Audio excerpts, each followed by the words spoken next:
द्यूतम पानम। और तीसरा स्थान बताया गया स्त्रीय, पर स्त्री और पर पुरुष संग। आपका विवाह हुआ है, आपने वर्ण किया है, आपने उनके साथ 7 फेरे लिए हैं, उसके बाद कोई भी दृष्टि में आवे उसके प्रति वो भाव नहीं बनना चाहिए, वो एक ही के लिए रहे। अगर आप इस एक पत्नी व्रत और एक पतिव्रत का पालन नहीं कर पाते हैं, आप पे कलयुग का प्रभाव है।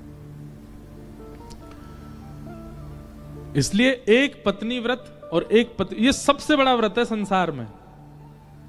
चाहे कितनी हो एकादशी कर लो, कितनी हो सोमवार कर लो, कितने भी प्रदोष कर लो, कितने भी कुछ कर लो, लेकिन अगर आपने पत्नी व्रत कर लिया, एक पत्नी, इसके अलावा जो देखें सब सम्मान नहीं है, यही है सब कुछ हमारी, और एक पति व्रत यही है सर्वस्व हमारे, चाहे जैसे भी हैं यही हैं।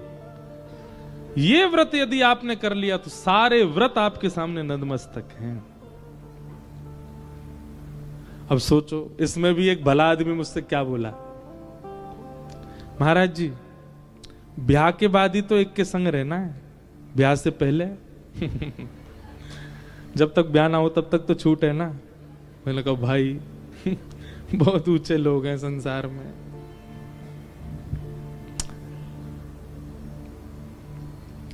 पत्नी व्रत, पतिव्रत, अगर इसका पालन आप नहीं कर पा रहे हैं तो विवाह के समय अग्नि साक्षी मानी थी, विवाह के समय बड़े लोगों का आशीष लिया था, विवाह के समय वेद मंत्रों ने साक्षी दिलाई थी, इन सब की साक्षियों पर कीचड़ डाल दिया आपने।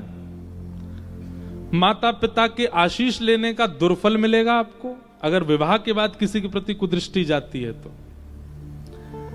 वेदों की आज्ञा का उल्लंघन करने का आपको प्रतिफल मिलेगा।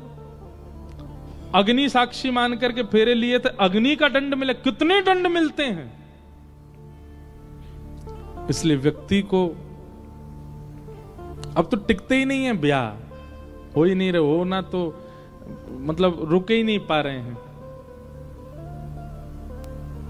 उसके पीछे कारण पता है क्या है? प्रदर्शन। आप अपना सब कुछ प्रदर्शित कीजिए, पर हमारी एक बात मानिए, अपने गोपनीय संबंधों को प्रदर्शित मत कीजिए कहीं भी। अपना संबंध जो है आपका पति पत्नी का है आदि जो भी है,